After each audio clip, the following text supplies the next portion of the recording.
In the dimly lit corners of his own mind, David, a 45-year-old man, found himself confronting a haunting revelation. A lifetime of detached existence had shielded him from the emotional wake of his actions, but now the veils of ignorance were lifting. As if sobering up from a lifetime-long drunken mess, David felt a growing awareness of the pain he had unknowingly caused others. His past actions, once concealed by a facade of indifference, now emerged like specters, haunting his thoughts and dreams. The cacophony of imagined suffering enveloped him, leaving him screaming out in pain, the torment of his victims now his own.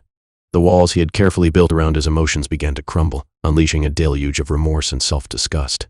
For the first time, David recognized the chasm that separated him from the world he believed he understood.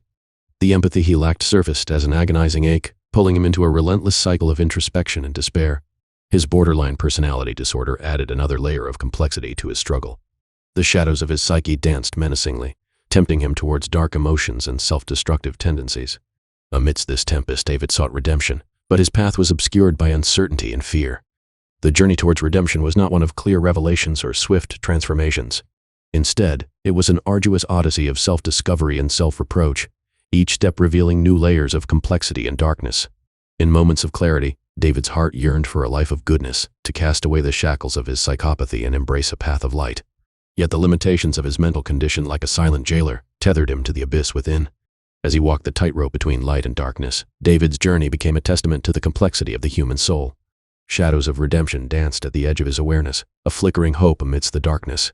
However, amidst his struggle for redemption, David was not impervious to the greater danger of his condition. There were moments of euphoria, when the pendulum swung to the other extreme, plunging him into the intoxicating highs of mania.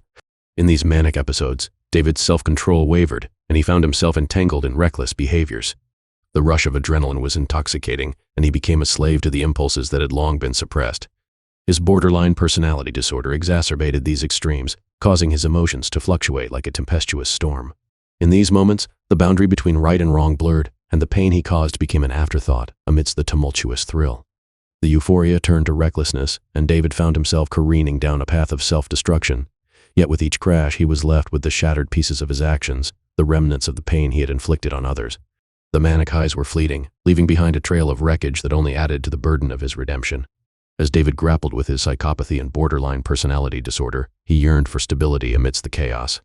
The journey was fraught with uncertainty, with the constant fear of slipping back into the abyss of his former self. In moments of quiet contemplation, David pondered the possibility of genuine change. Redemption remained elusive, an enigmatic puzzle that seemed just beyond his reach, but he persisted, driven by a newfound desire to repair the damage he had caused, even if it meant navigating the turbulent waters of his own mind. Amidst the tumultuous journey, David encountered both acceptance and rejection from those he sought to connect with. Some found solace in his sincerity and efforts to change, while others remained wary, forever scarred by the pain of his past actions. In the end, the story did not conclude with a triumphant victory or an idyllic transformation. Instead, it was a realistic portrayal of a man's struggle to come to terms with his own humanity, his capacity for pain, remorse, and above all, the desire to do good.